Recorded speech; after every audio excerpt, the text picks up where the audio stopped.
Hi friends, ఇప్పుడు మన ప్రొద్దుటూరు పట్టణానికి వచ్చేసింది mega flex designing and printing. ఎక్కడో కాదండి, మన ప్రొద్దుటూరు పట్టణంలో హోమస్పేట ఈశ్వర్ గ్యాస్ ఆపోజిట్ ఈ షాప్ అయితే ఉంది.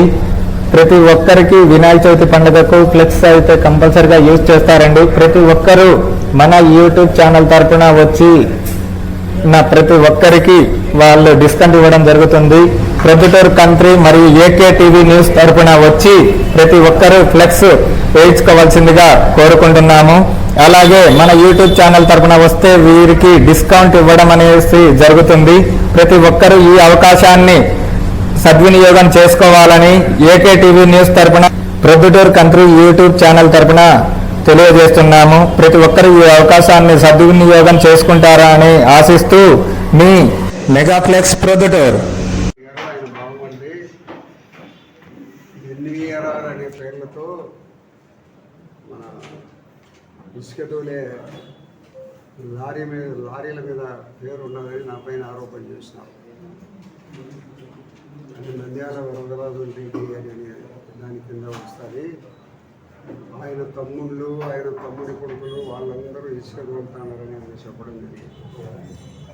సుమారు వారం రోజులకి అక్కడ పోలీస్ స్టేషన్లో పట్టుకుంటే 4 లారీలు కూడా ట్రిప్పర్లు, ఈ 4 ట్రిప్పర్లు కూడా వారం రోజులు ఉంటే నా సొంతమైతే నేను ఎందుకు తీసుకోను. కమలాపురం తాలూకా వల్లే 4 రోజులు ఉన్నాయి. పోలీసు వాళ్ళు అందరూ నేను చెప్తే వినే పరిస్థితి ఉండబడిన పోలీసు వాళ్ళు ఉండబడినప్పటికీ కూడా నేను ఎవరికి దాని గురించి చెప్పడంలో ఎవ్వరు ఇసుక, క్రికెట్ బెట్టింగ్, మట్కా, గుట్కా ఎవ్వరుని తప్పు చేసినా కూడా క్షమించే ప్రసక్తి లేదు. కాబట్టి నా మీద ఏదో ఊరికి ఆరోపణ చేయాలంటున్నారు. వాళ్ళ జీవితాంతము వాళ్ళిద్దరూ బావబామర్దులు నా మీద ఆరోపణ చేసుకుని ఒక తప్పు తెలుసమని నేను కానీ నా కుటుంబ సభ్యులు కూడా కానీ. గుట్కా మట్కా బంగారెడ్డి ఉన్నాడే, ఆయన ఏదో తనంతా తన వాళ్ళ బావ ఎమ్మెల్యేగా ఉన్న కాలంలో అంతా కూడా ఎన్నో రకాలైన దుర్మార్గపు సంపాదన సంపాదించినాడు. మట్కా, గుట్కా, క్రికెట్ బెట్టింగ్, ఇంకా ఎన్నో రకాల ఇసుక నిరంతరం ఆయన కంట్రోల్. ఇక్కడ ఇసుక కూడా బంద్ అయిపోయింది. ఎక్కడ కూడా చట్టబద్ధమైన కార్యకలాపాలు తప్పక చట్ట విరుద్ధమైన కార్యక్రమాలను ప్రోత్సహించే ప్రసక్తి లేదు. మట్కా, గుట్కా, క్రికెట్ కానీ ఇంకోటి కానీ పోలీసు వాళ్ళకి చెప్పినాను ఆల్రెడీ. ఎవరైనా సరే తనలేదు మనలేదు, ఎవరు ఇసుక ఈ క్రికెట్ బెట్టింగ్లు కానీ మట్కా కానీ గుట్కా కానీ ఏం చేసినా కూడా ఈ అసాంఘిక కార్యక్రమాలను ఎవరిని విమర్శించాల్సిన అవసరం లేదని చెప్పిన. నేను ఎవరిని పట్టుకొని మీరు ఈ గుట్కా మట్కాలలో చెప్పినా నేను మీకు చెప్పే ప్రసక్తి లేదు. చట్టబద్ధంగా చట్టం పని చట్టం చేసుకోవాలనే దాంట్లో ఖరాఖండిగా చెప్పడం జరిగింది.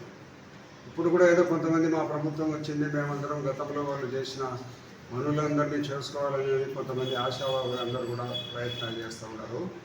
ఎక్కడ కూడా చట్టబద్ధమైన వ్యాపారాలు, చట్టబద్ధమైన పరిస్థితుల్లో ఉండబడిన పనులు చేసుకోవాలి. కానీ ఏదో మనది ప్రభుత్వం అధికారంలోకి వచ్చింది, మేము కూడా ఏదో చేసుకోవాలని ఆశపడడం అనేది కరెక్ట్ కాదు. వాళ్ళు తప్పుల మీద తప్పులు చేసుకుంటూ రోజుకో తప్పులు చేసుకుంటూ వాళ్ళు 11 సీట్లకు పరిస్థితి వచ్చింది.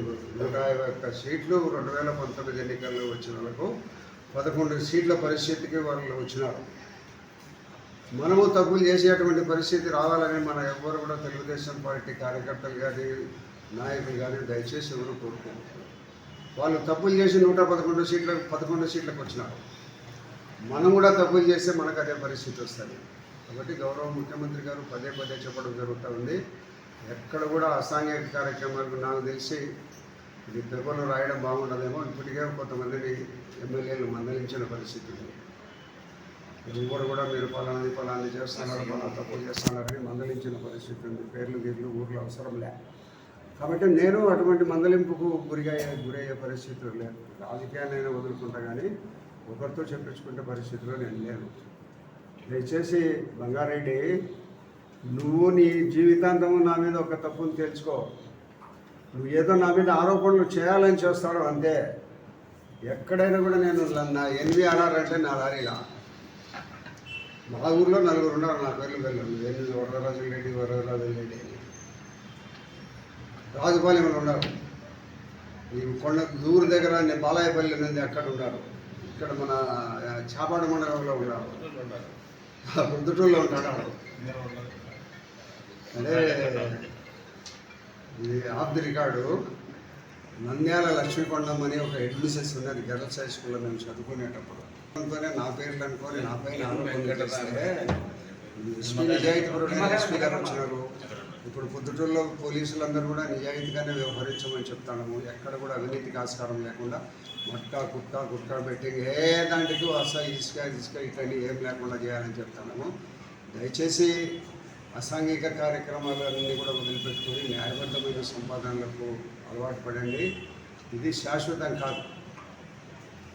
వాళ్ళు ఎన్నో తప్పులు చేసి 11 సీట్లకు వచ్చినారు.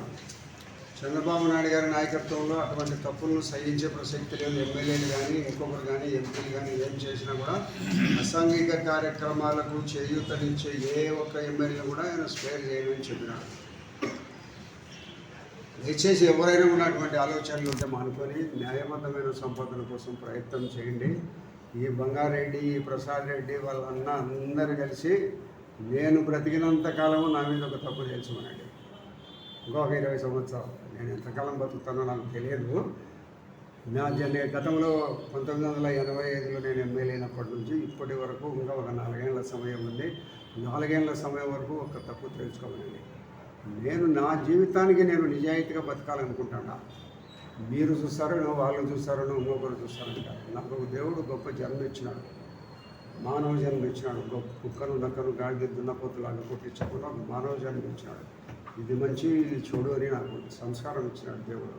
సంస్కారం వైపు మంచి వైపు పోతా, నిరంతరము మంచిని కొడతా, లాస్ట్ వరకు మంచిగానే మంచిని కొడతానే తప్పక ఏదో చిన్న దాంట్లో తప్పుడు దాంట్లో ఎప్పుడు కూడా తలొగ్గే ప్రసక్తి లేదు.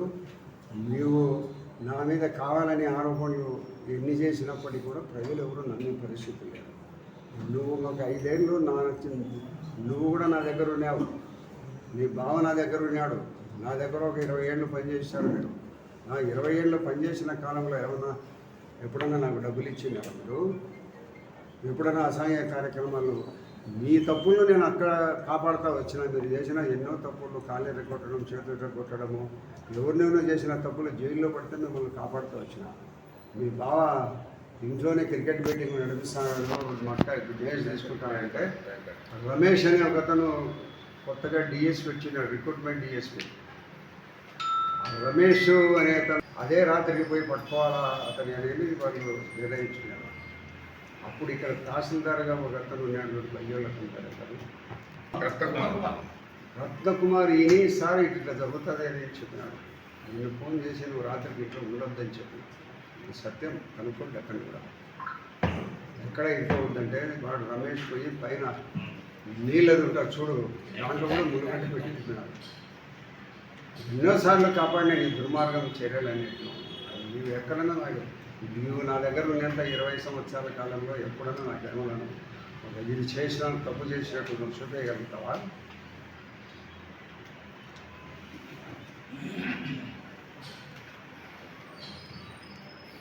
ఇప్పుడు కూడా కొత్తగా వచ్చిన ఎస్పీ గారు, నువ్వేమ్మా ప్రస్తాను, ఈ కొత్తగా వచ్చిన ఎస్పీ గారు అందరినీ కడపకు పిలిపిస్తున్నాడు.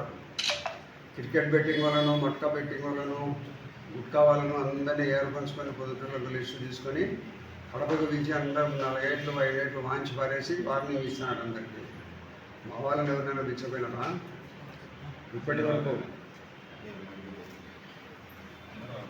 నేను ఎప్పుడైనా ఫోన్ చేసినా ఏ పోలీస్ అధికారికైనా ఇప్పుడు వచ్చి కూడా కొంతకాలం దాదాపు డిఎస్పీ గారు వచ్చి 20 రోజులు అవుతుంది, పోలీసు వాళ్ళు వచ్చి కొంతమంది 20 రోజులు అవుతుంది. ఎప్పటికి చెప్పినా ఏ అసాంఘిక కార్యక్రమాలు ప్రొద్దుటూరులో జరగకూడదని ఒకటే ఆదేశాలు ఇచ్చేసినాం పోలీసు వాళ్ళకు.